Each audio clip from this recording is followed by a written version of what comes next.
The New York Rangers have a massive decision to make. As all Rangers fans know, there's one thing in particular that has plagued this team, and they must figure it out this offseason if they have any hope of competing next season. We're going to break down what that is and what they can do to solve this problem in this episode of Rangers Digest. But before we do that, a quick reminder to hit that subscribe button. About 74% of you who watch these videos are not subscribed to the channel. So if you want to stay up to date with everything that's happening with your New York Rangers as we head towards a very busy offseason, it's free. Go down below, hit that subscribe button, and again, get to stay up to date with everything that's happening with the New York Rangers. But let's dive right into it today. We all know that there's one thing that has plagued this New York Rangers team for not just last year, not the year before that, not the last 5 years, not the last 10 years, all time. For the entire existence of this franchise, they cannot develop young talent. And yesterday was the official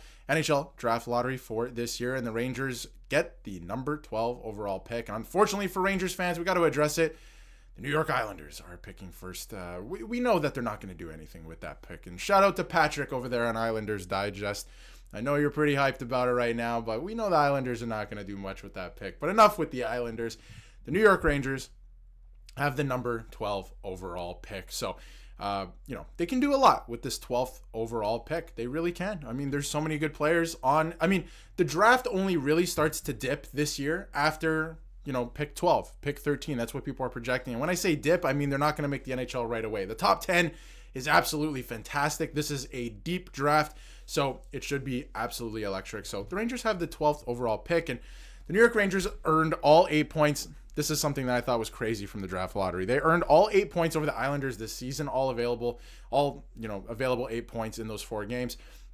Had the Islanders won one of those games in regulation, and all other games stayed the same, the Rangers would have won the draft lottery and would have got the first overall pick. And take your pick this year. Matthew Schaefer, could be Michael Misa, James Hagen, New York native, could be Porter Martone. I mean, take your pick. The top 5, any of them could be a number 1 overall talent. So will be a fantastic draft, and the Rangers came very close in that way. Now, who have the Rangers picked before at the number 12th overall pick? And does it even matter? Because they can't develop players, and we're going to talk about that in a bit and some of the players who are coming up in the system right now. But the Rangers have the 12th overall pick in this year's draft. This is from Statboy Steven.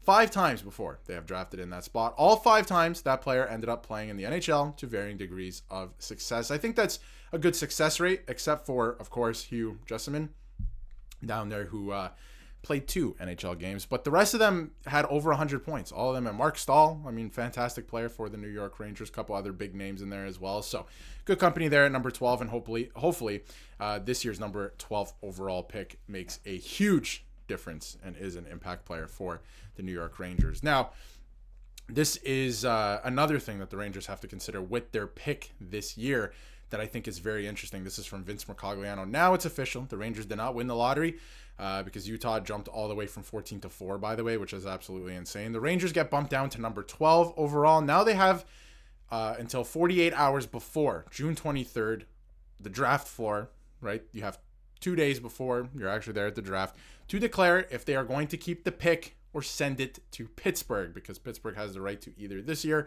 or next year's pick. So it's going to be interesting to see what they end up doing. I think, and let me know in the comments what you feel, all right, about this. I think the Rangers should keep this year's pick. And the reason I think that is because I think they're actually going to be far more competitive next year. And I actually think they'll make the playoffs next year. And therefore the draft pick will be worse. So I would keep this year's draft pick again. Let me know in the comments down below what you would do with this year's draft pick. I would keep this year's and, have next year's go. But we'll see. We'll see what they end up doing. We'll see what Chris Drury has up his sleeve. And sometimes that can be very scary. But we know the Rangers have a problem. They have a major decision to make with this, pick that's coming up here. The 12th overall, either they keep it, send it off to Pittsburgh. Who do they pick if they do keep it, right? But what we've seen with this team over the last couple of years, and honestly forever with this organization, is they can't develop young players. And there's a lot of really good young players on the roster right now who are coming up through the Hartford system as well, the AHL, all of that. And a lot of them, are now with the main club. And a couple of those players are Brett Berard, Adam Enstrom, Brennan Othman, Matt Rempe, Gabe Perreault should be on the team next year. He should be on the New York Rangers next year. what does it look like for these players moving forward? Vince Mercogliano with a fantastic article on, a couple things here from Chris Drury. We made a choice at the deadline to move on from some veteran players who were going to be unrestricted free agents. It was good to get those players as a group into the lineup. He's talking about the younger guys, and get them experience in a playoff chase up until the last week of the season.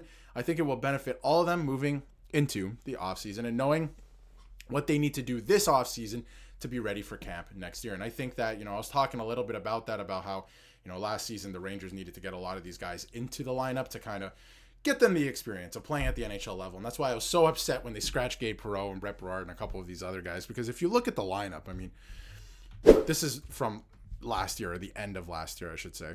Obviously, Edstrom was hurt to end the year, but you have Adam Edstrom, who's a rookie, who made a very good first impression, I think, with Rangers fans to make the lineup out of camp. Obviously, you have Gabe Perreault that's in there, who's a rookie. Matt Rempe, technically not a rookie, but still a rookie. Brett Berard, who's not here as well, right? That I really love his game. And then obviously Brennan Othman, who I think made a impact, at least if you look at the advanced analytics. I think he was fantastic. So didn't really show up too much on the score sheet for him, but he's putting a lot of attention to detail in his game this summer. And he went on to say that I was pretty upset that I wasn't able to do more offensively. This is Brennan Othman.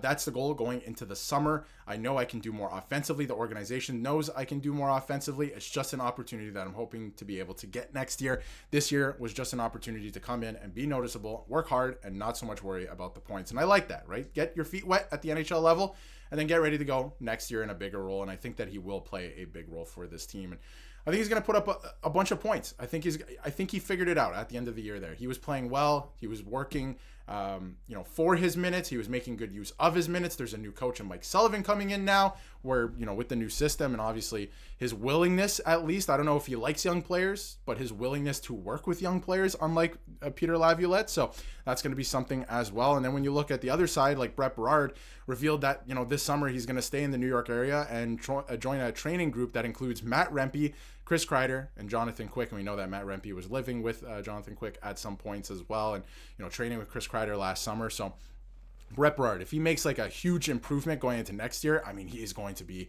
he has the opportunity to be a game breaker. He's so physical for his size. He's in on the forecheck, making things happen. He scored a bunch of points, right, for how many games he played and the fact that he was a rookie. So I think he's going to have another fantastic year next year. So the Rangers certainly have a lot going on going into next season. Let me know in the comments what you think about the development of the younger players from this organization. It's been lacking. It's definitely been lacking. I think they can do a better job, even with the guys currently right now, and of course, guys coming up in the future as well, because you have a decision to make here. Do you keep that draft pick? And if you do keep it, which I think would be the move this year, who are you taking with it? And are you going to develop him properly into an NHL star or, a decent NHL player, an everyday NHL player? And hopefully not trade him when he's 21, maybe underperforming, and then acquire him back when he's in his 30s. So we'll see what the Rangers have up their sleeve and what Chris Drury is planning. But major decision coming for the New York Rangers here before the draft. Let me know what you think in the comments, and if you haven't yet, hit that subscribe button so you can stay up to date with everything New York Rangers.